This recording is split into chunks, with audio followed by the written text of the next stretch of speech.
क्या पस सेल्स की वजह से सारे के सारे स्पर्म्स नील हो सकते हैं, यानी कि एजोस्पर्मिया का पेशेंट बंदा बन सकता है? तो आज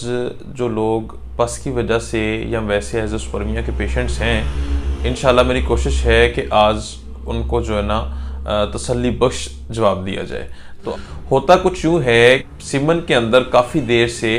पस सेल्स आ रहे होते हैं, तो उन पस सेल्स की वजह से आहिस्ता आहिस्ता जो एक्टिव स्पर्म है पहले वो नील होने शुरू होते हैं,